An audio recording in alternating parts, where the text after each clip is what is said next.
Hello and welcome to the Relationship Anxiety Podcast.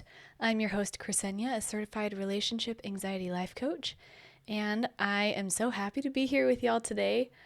I'm sorry that it has been a minute since I've posted an episode, but I'm happy to be back, and thank you for being patient.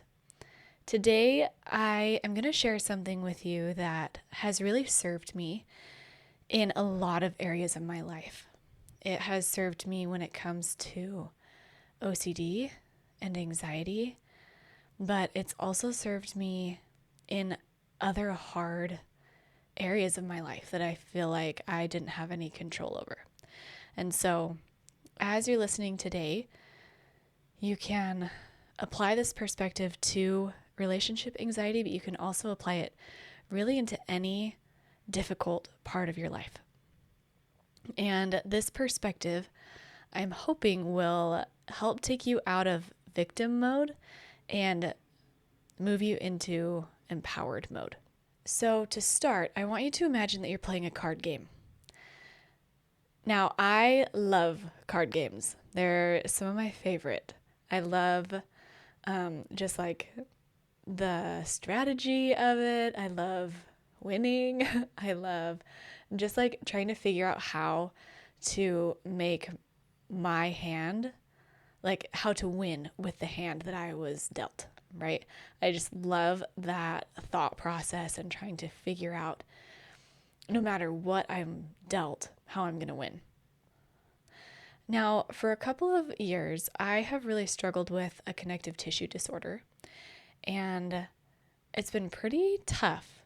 I don't talk about it a ton. I talk about anxiety and OCD most of the time, but I remember just feeling really frustrated with my body and frustrated that I couldn't do the things that I wanted to do. And I was talking to my coach, and she brought up this idea of that life is like a hand of cards that we're dealt. And some of us are dealt chronic illness. Some of us are dealt anxiety or OCD or depression. Some of us are dealt other health struggles. And some of us are even dealt having a hard family life growing up. There are so many things in our lives that we don't have any control over that are just circumstances. And this is like the hand of life that we're dealt.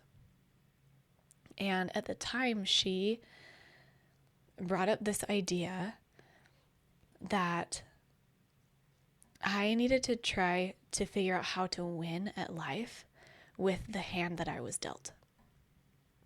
And this was super life-changing for me, actually.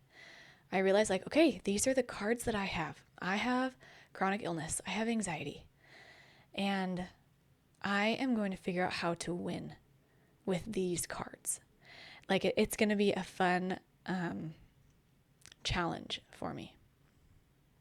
And I know that there are people who have connective tissue disorders that live amazing lives. And if they can do it, I can do it. And so I'm going to try to figure out how I can become the expert in a connective tissue disorder. Or before that, it was, I'm going to figure out how to be an expert in anxiety and in OCD. And this framework was, like I said, truly life-changing for me, because instead of feeling like I was just a victim to the circumstances that life gave me, I felt so much more empowered to become the best at whatever I had, whatever cards I had.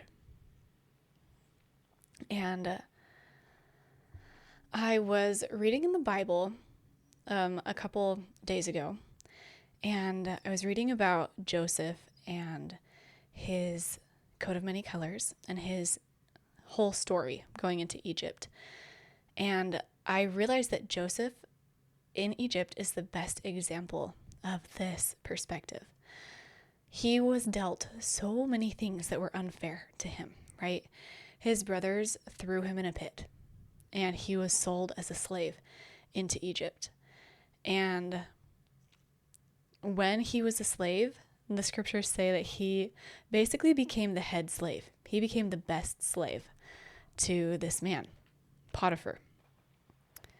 It says that Joseph was a prosperous man and that his slaveholder made him the overseer over his house, right? So Joseph has this crappy thing happen to him. He's thrown in a pit, he's sold as a slave, and he becomes the best slave. And God was with him, right? Then he was wrongly accused of trying to make moves on Potiphar's wife, and he's thrown in prison. And the scriptures say, but the Lord was with him and showed him mercy. And the keeper of the prison committed to Joseph's hand all the prisoners that were in the prison. And the Lord was with him, that which he did, and the Lord made it to prosper.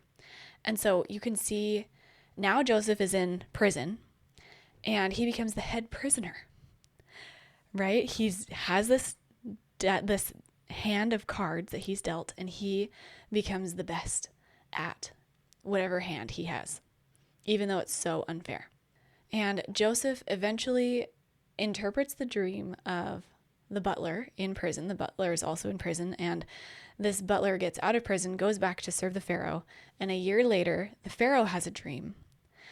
And the butler goes, oh my goodness, I know this guy in prison who can interpret dreams. And so Joseph gets out of prison, interprets the Pharaoh's dream. And the Pharaoh, he says, thou shalt be over my house, only in the throne will I be greater than thou. And we see over and over that whatever circumstances Joseph had, he used the gifts that God gave him where he was at and rose to be the best at whatever place he was in. And I know that some of you listening aren't religious, and that's totally okay. But I think we can still use this example of Joseph to just show that there is power when we step out of victim mode and into that empowerment mode. And it is my belief that God will be with us and prosper us as we're striving and just trying to do the best with the circumstances that we've been given. So that is my challenge for you.